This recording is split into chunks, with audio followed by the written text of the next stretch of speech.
This is Dr. David Howard in his teaching on the books of Joshua through Ruth. This is session number 32, Ruth Exposition.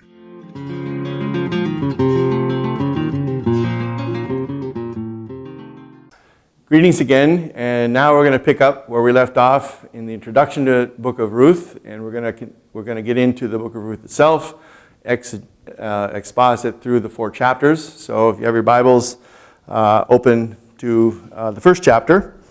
And some ways we can see the book as sort of kind of an interplay between the ideas of emptying and filling.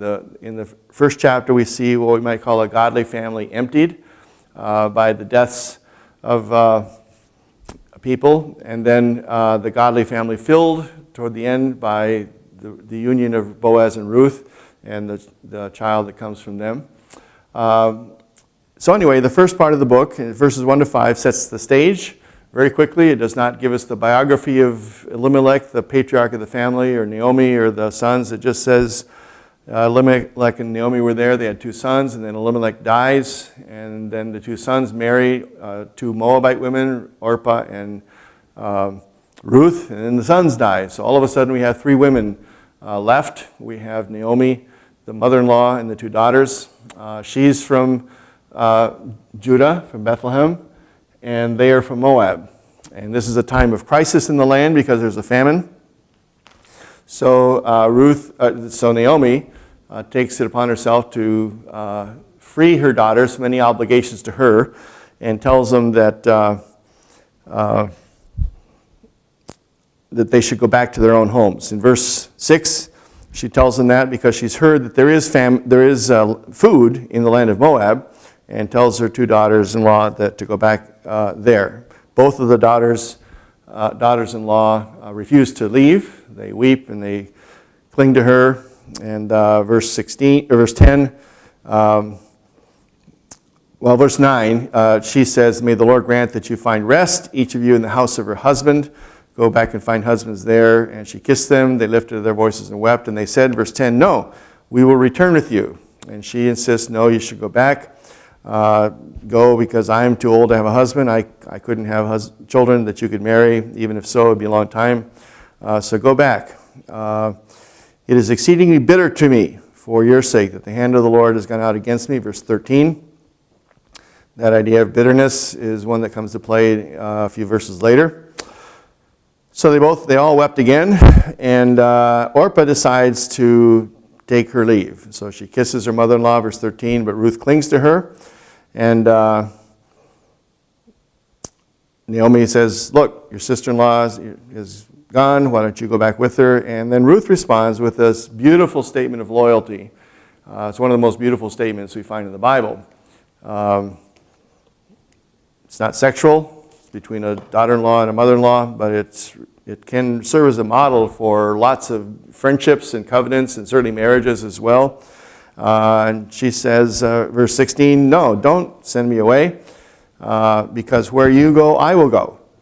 Where you lodge, I will lodge. Your people shall be my people, your God, my God." So right away, we see this foreigner from Moab embracing her mother-in-law on a human relationship, but she's also said, "Your God is going to be my God." Again, similar to how Rahab said to the Israelites in not quite the same words, but basically, "I'm going to embrace the God of your people and reject my God, Baal." In Ruth's case, it's rejecting the Moabite system of religion with Chemosh as the head. "When you die, I will die, there I will be buried. May the Lord do so to me and more, if anything but death parts me from you." So that's just a beautiful thing. So they go back home, and when they get back to Bethlehem, people come out and greet Naomi, and they can hardly recognize her. They said, "Is this Naomi?" She apparently, she suffered the deaths of 3 of her kin, her husband and her 2 sons, and abandonment by 1 of her daughters-in-law. And so she says in verse 20, "Don't call me Naomi, call me Mara." And there's a word play there that most of your Bibles probably have a footnote or a marginal note that explain that. The word Mara means bitter, and the word Naomi has related to the word for beautiful or pleasant. So a huge change in character and fortunes for Naomi. She wants to leave behind a portion of her life that was beautiful, and she is entering a dark phase that she almost seems to want to wallow in. And the reason is because the Almighty has dealt very bitterly with me. I went away full. He's brought me back empty. So this is the idea of the emptying of a family in chapter 1. So why call me Naomi when the Lord has testified against me and the Almighty has brought calamity to me? So they get back to Bethlehem, and this is at the beginning of the barley harvest. And that seems to portend good things. First of all, there's a famine in the land at the beginning of the chapter, but now at the end of the chapter they're coming back, and apparently there's been a rain and there's been a harvest, and that of course forms the background for the next couple chapters. So in chapter 2 we have the development of things, and Boaz and Naomi meet. Boaz and Ruth meet, the man who ultimately she will marry. So we're introduced to Boaz right away in chapter 2 verse 1. Naomi had a relative of her husband's, so he's also an Israelite from the tribe of Judah, a worthy man of the clan of Elimelech, whose name was Boaz. And for whatever it's worth, Boaz's name means "in him is strength." The text doesn't make any point of that, but it's a good name, it's a strong name. So Ruth the Moabite said to Naomi, "Let me go to the field and glean among the ears of grain after him." And this goes back to Pentateuchal legislation in Deuteronomy, where they're told to, when the ox is plowing the fields, let the tailings drop and the ox can eat because it's worthy of its work, but also the poor can follow along and glean what is left as well. So it's a provision for the poor. And so Ruth says to Naomi, "I want to do that, and I want to glean among the ears of grain after him, in whose field I shall find favor." She doesn't know who it is, but she'll go. And so she sets out, goes to the field after the reapers in verse 3, and it says she happened to come to the part of the field belonging to Boaz. Just happened upon it. Coincidence. Or maybe there's God's providence there as well. And so Boaz comes from Bethlehem and sees this, and he sees this young woman and asks the reapers who it is. They tell him who it is, and she's a young Moabite woman, verse 6. Verse 7, she comes and makes a more bold claim. In verse 2, she has said, "I want to go glean among the ears of grain," just sort of just the droppings, the tailings. But in verse 7, she says, "Let me glean and gather among the sheaves after the reapers." Well, the sheaves are the bundles that are put together. She wants to be part of a more abundant thing, and it's a little bit more of a bold request, it seems to be here in in verse 7. So she's come and she's doing that, and so Boaz then confronts Ruth, or engages Ruth, and tells her these wonderful words and says, "Don't go anywhere else, stay here, and my people will take care of you. Go with the young women. My young men are not going to touch you." So in verse 10, she falls on her face, bows to the ground, and says, "Why have I found favor in your eyes? Why that you should take notice of me, because I am a foreigner." So she's aware of her outsider status, and even though she's embraced Naomi and embraced her God, she's still surprised, pleasantly surprised, that someone from Bethlehem, someone from Judah would welcome her who is a foreigner and treat her so well. And in verse 12, or in verses 11 and 12, Boaz answers her, and he says, "Because of your reputation, everything you've done to your mother-in-law, the loyalty you've shown, their reward should be given you by the Lord." End of verse 12. And look, it's beautiful wording at the end of verse 12. It says, "A full reward be given you by the Lord, the God of Israel, under whose wings you have come to take refuge. And the idea of the wings of an eagle or the wings of a bird or the wings of the Lord is a very picturesque imagery that we find in the Bible. And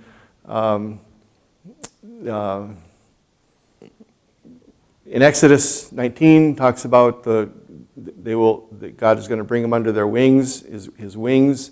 Elsewhere, talks about mounting up with like the wings of an eagle, and the wings in this kind of context are giving shelter, protection.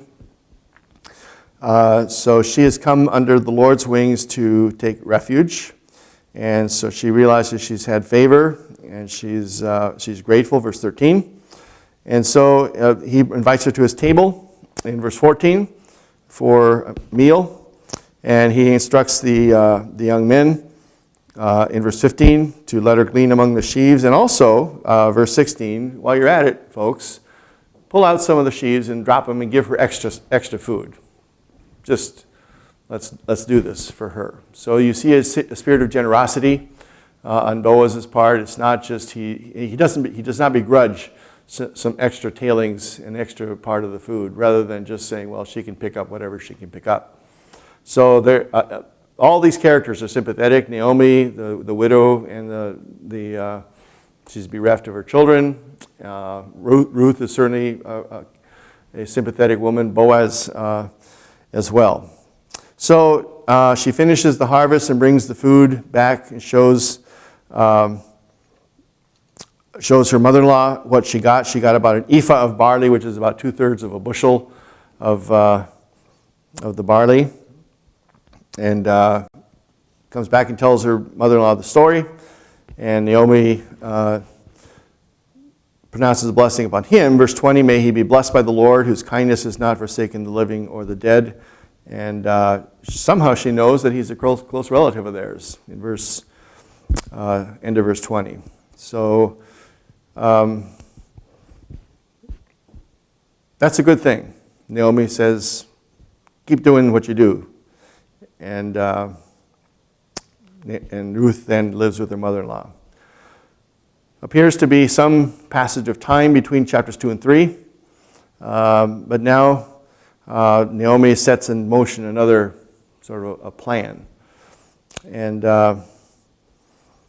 she feels an obligation to her daughter-in-law, undoubtedly because her daughter-in-law has shown so much loyalty to her. So in chapter 3, verse 1, she says, my daughter, should I not seek rest for you, that it may be well with you? Isn't Boaz a relative with whom young women were there? There may be a future for you with Boaz. And I, as your mother-in-law, feel a protective obligation to you, and so I'm going to suggest some things that you should do. And it should be a place where you come to a place of rest there. The chapter begins and ends with the idea of rest. Chapter 3, verse 1, my daughter, should I not seek rest for you? And then verse 18, Naomi is speaking to Ruth and says, wait, my daughter, till you learn how the matter turns out, because the man will not rest except settle the matter today. So Boaz is going to keep working until he settles the matter and have rest, and that'll be rest for both him and Ruth. So Naomi tells Ruth in verse 3 to get washed up, get ready to go, and go to the place where Boaz is and wait till he lies down, and then go uncover his feet and lie down there, and he will tell you what to do. This idea of uncovering his feet, we're not completely clear about what exactly that was. Some have just said it's just uncovering the blanket and maybe get under the blanket there. Some have suggested it's actual sexual seduction. I'm not sure it's that, but certainly there's some overtones of sexuality there, and I'm not sure I would have instructed my own teenage daughters to do that with a man anytime, anywhere. But anyway, so she does that, and Boaz, in verse 7, has eaten and drunk, and his heart was merry, so he's maybe had a cup or two more of wine than he should have.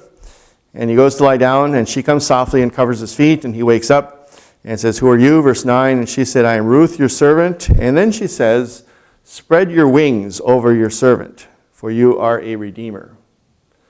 Some versions say, "Spread your garment over your servant," but literally it says, "Spread your wings." And I think it's a direct echo of the reference in chapter 2, verse 12, talking about the Lord, God of Israel, under whose wings you come to take refuge. So the Lord is going to provide refuge for Ruth, and here Ruth more specifically asks Boaz to be the source of protection for her and refuge. And she says, "You are a redeemer. You are a goel. You are this kinsman redeemer." And he said, "May you be blessed by the Lord, my daughter. You have made this last kindness greater than the first, in that you have not gone after young men, whether poor or old." Or Boaz, with a rather wealthy man, is probably middle age or later, and she's a young woman. She could have had any of the young men, but she comes to him, an older man, and he's grateful for that.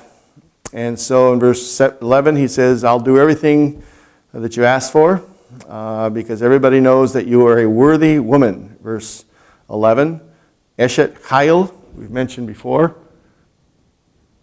Erased it now, but we've talked about it in the introduction.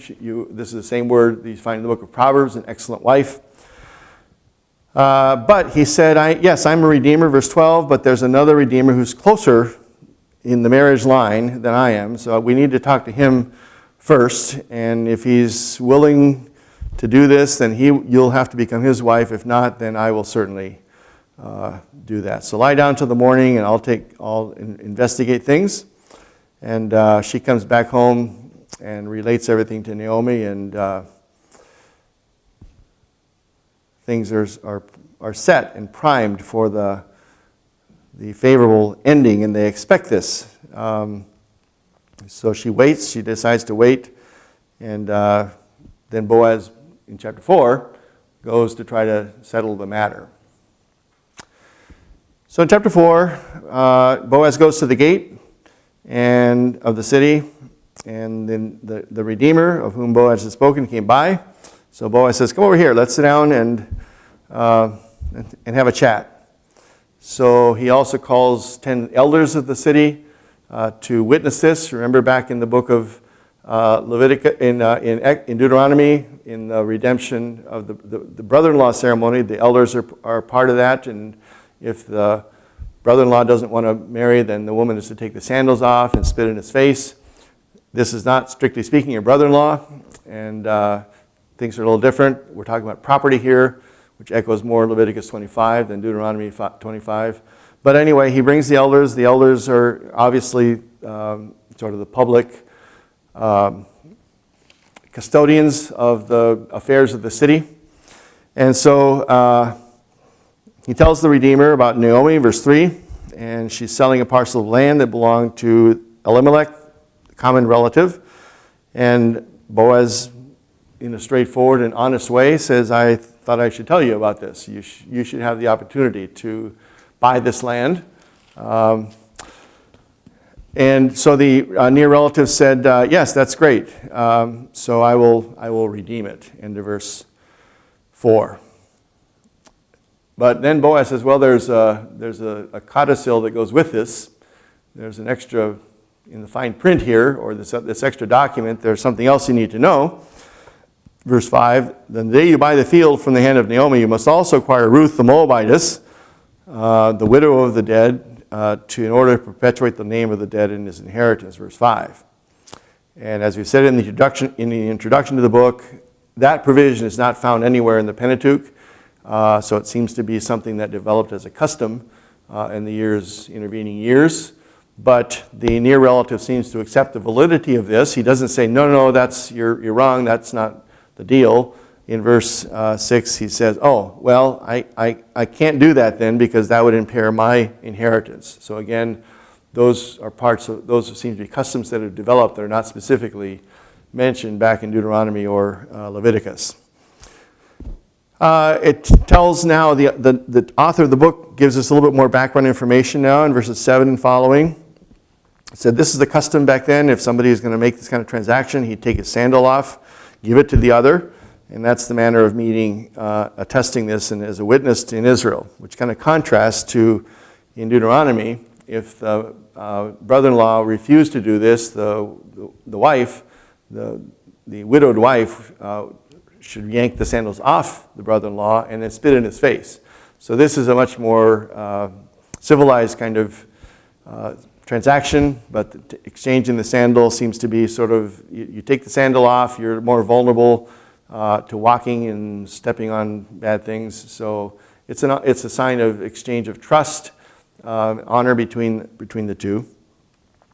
So verse 8, when the Redeemer said to Boaz, take it for yourself, he took his sandal off. And then Boaz said to the others, you are witnesses that this is taking place. And everybody chimes in verse 11, say, yes, we are witnesses. May the Lord make the woman who is coming into your house like Rachel and Leah, who together built up the house of Israel. In other words, may she be fertile and have a godly influence and have children. Rachel and Leah were the mothers of the 12 tribes, they along with the concubines. And that's the prayer, that's the blessing that the people pray for Ruth. And so may you act worthily in Ephrathah, be renowned in Bethlehem, and may your house be like the house of Perez, whom Tamar bore to Judah, because of the offspring that the Lord would give you by this young woman. So Boaz took Ruth, verse 13, and she became his wife. He went into her, she conceived, bore a son. And the women said to Naomi, you're blessed because the Lord has not left you without a redeemer. By extension, Boaz becomes her son-in-law, and he will be to you a restorer of life. She thought her life was over back in chapter 1. This offspring now will be a restorer of life to you and a nourisher in your old age. And your daughter-in-law who loves you, who has more than 7 sons, has given birth to him. So Naomi takes him, becomes his nursemaid, and they gave him a name. His name was Obed, and he's the father of Jesse, father of David. So there's the beautiful story ending in the ancestry of David. The genealogy then links back again Judah with David, as we've said in other contexts. And it does end up as a beautiful story. Everything works out well for all the characters. There's really no villain in this story.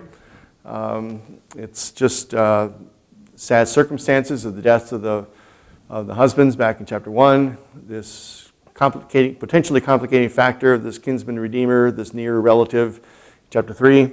But he himself goes along with the program and allows Boaz to marry Ruth, and everyone lives happily ever after. Don't mean to be flip about that, but God is working in this book, and we see the leading into the life of the great godly king, King David.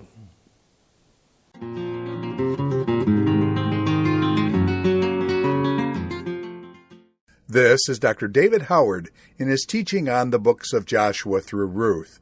This is session number 32, Ruth Exposition.